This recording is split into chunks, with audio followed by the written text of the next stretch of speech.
Can you tell us more Yes. about it? And paano siya maiiba dun sa existing that we have now? Opo. Well, existing is 4 quarters tayo ngayon. So mag-move na tayo sa trimester kasi napansin namin parang ang daming ginagawa sa short period of time and walang oras, parang nagko-compete yung mga activities nila. So yung assessments, yung learning period, yung training period ng teachers, nag-overlap yan along with the extracurricular. So binigyan natin ng mas maayos or orderly yung trimester. Tapos dun sa trimester, meron tayong oras para sa lahat ng aktibidades nila. And meaning there's an opening time. Each trimester will be about 50 to 61 days. And then meron tayong time for continuous learning talaga. Tapos iiwasan na natin yung masyadong magpa-participate sa mga during that time, dapat ang focus talaga is academic May activities. mababago ba siya, Petsa? Number of days Well, pass? sa number of days hindi kasi nasa batas yan eh. Oh, yeah. So we have to abide by that. We're still abiding by the 200 days na nasa batas.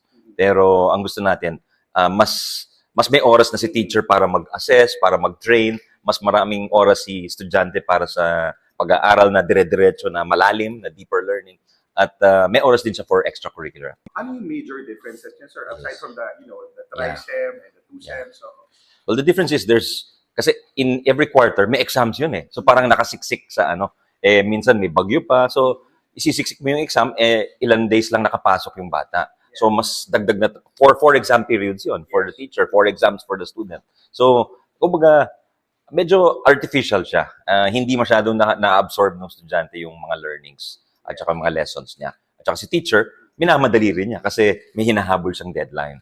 So ngayon, with they have 3 longer periods now. So the trimester or the semester, one of the 3 semesters, ay mas mahaba dun sa isang quarter. So may oras siya dun for everything. does this mean, Secretary, na per semester, iba-iba yung subjects para yun muna yung matututukan ng mga estudyante? Ganun ba? Per Well, semester, the subjects, the curriculum is essentially the same. Hindi natin binago yung curriculum.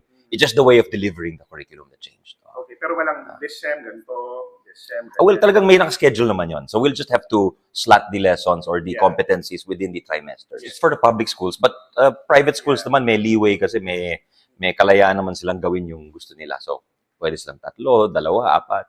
But of course, we encourage them. A lot of private schools ay gumagawa na ng trimester. Actually.